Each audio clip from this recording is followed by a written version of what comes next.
Okay, here is an update video on the E30.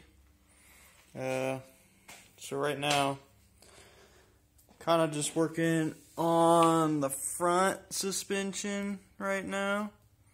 Got the struts out, control arms out. Struts, we're getting new Bilstein B6 cartridges, new springs, top mounts, lower and upper pads, pretty much everything. There's the front cartridge struts right there. Old control arms are out. I got new ones and bushings. The ABS wires were completely deteriorated, showing wires, so they're going to get replaced in the front. The brake hoses are in terrible shape, so I'm going to get stainless steel lines for the front.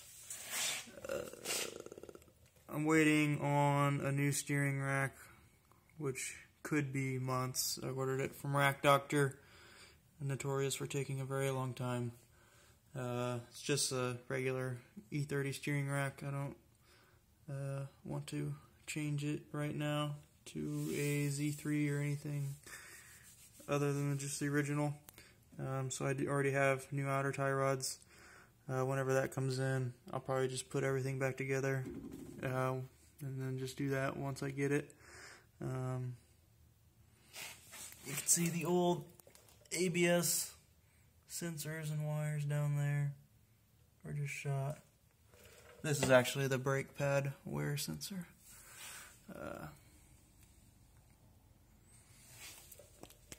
What else? You see the drive shaft over there. It's going to get a new center bearing, new guibo. It's completely cracked.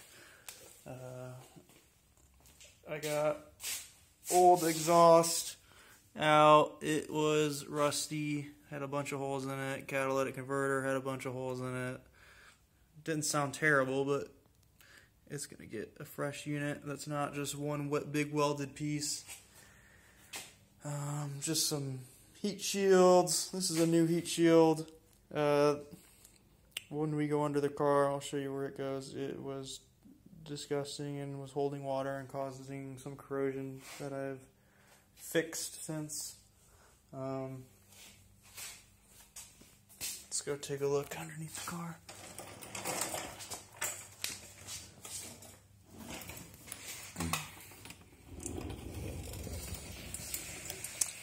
So that's where that heat shield went, and the edge of it was right here, and it was just holding water, and this was just all rusty and nasty.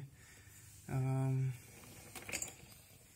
can see back here there's a pretty decent oil leak coming from what appears to be this rear output shaft seal.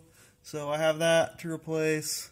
Just gotta undo this nut, pull the flange out, pull the seal out, put it back together. Transmission mounts are probably original, never been changed. The right one is just not even there. The car, before I took it apart, had a pretty decent thunk on and off the throttle, and it could have just been the rotation from these mounts. Just going through the whole drive line like that. See up front, it's pretty leaky up in here, but you know, it's a 30-year-old motor and drivetrain assembly, so as long as it runs, I'm just going to leave the motor alone for now. Just trying to get the chassis and body all straight. Back to the rear, which I'm trying to get the front done before I take apart the rear, but I'm going to drop everything back here. I'm going to powder coat the trailing arms, have the rear subframe powder coated. The brake lines are in the same shape in the back, so they'll get stainless steel brake lines. Put new springs in it, got new Bilstein shocks on the back. Axles, they're old, but they're not terrible, so I'm going to try and just save these for now. I don't want to just throw parts at something if it's not broken. New stabilizer, links, front and rear. Let's see, it's just all kind of nasty and old. But yeah, I'm just making some progress. A lot of disassembly, nothing's really going back together yet, but it will be soon. Get back out from under here.